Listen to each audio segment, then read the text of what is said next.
What does it mean to be a man? I've never really had to think about what it means to be a man because I've always just been a man. The question almost seems a little bit odd to me.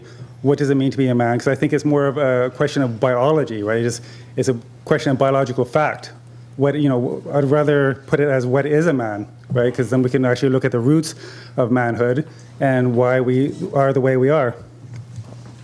Now, asking the question, what does it mean to be a man, is kind of like asking what is the meaning of life, right? It's because it's whatever you want it to mean, right? Everyone's going to have their own definition. Everyone's going to have their own meaning. So that's very subjective, right? That doesn't mean that manhood is irrelevant or it's just anything that anybody wants it to be. As I mentioned, it's a biological fact. A man is a man based on our evolution, right? It's not something, we didn't make it up. Men are 40% stronger, upper body strength, and there's a lot of other differences biologically. We all serve a function. Now,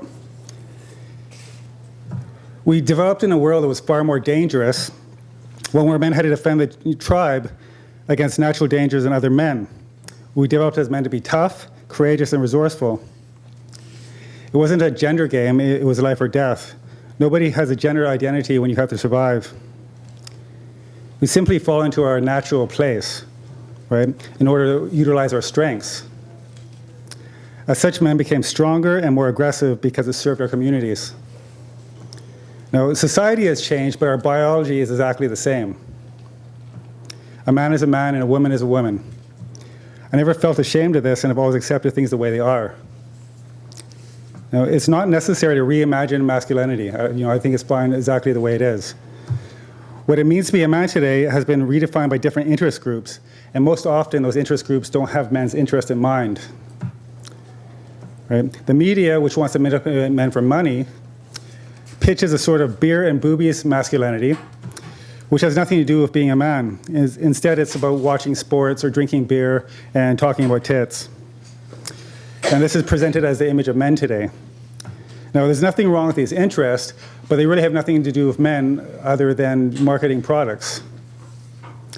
Then there are ideological interest groups, and we all know who they are, but I don't want to say the F word today, who want men pacified in order to take power. Lies about oppression create an us versus them scenario where men and women are pitted against each other. This has made relationships more complicated, and many men are confused about how to court women. What I've learned in the experiment in my own life is that all of the behaviors that attract women are masculine behaviors, such as assertiveness, dominance, and risk-taking. The guys who come to me complain about the same challenges. They're afraid of offending women, they act overly nice, and they don't lead. When men act overly nice, they give away their masculine edge and end up frustrated because women aren't attracted to pushovers. Just a fact. We're not in tribal communities anymore, but the same qualities that made men strong and respectable then still apply today. Men and women find each other attractive because of our differences, and this is called sexual polarity. Men who are confused about their roles in dating and relationships are going to end up frustrated. Now, the closer we are to each other in behavior and physique, the less polarity there is and the less attraction we feel. An androgynous society, which I believe we're heading towards, is blurring those lines and making relationships more complicated. Many men have opted out of relationships altogether, such as the MGTOW and the herbivores of Japan. And these men have decided that relationships just aren't worth all the trouble.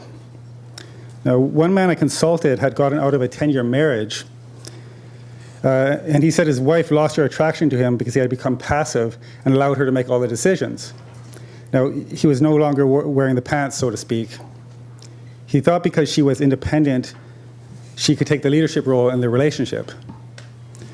But his taking on the passive role led to their divorce, and his wife told him as much. So much for no gender roles.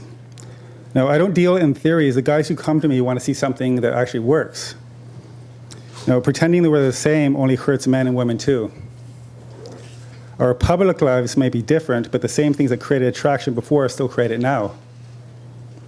By owning the fact that we are men and not women, or some androgynous in-between, we can grow confidence in all areas of our lives, not just in our relationships.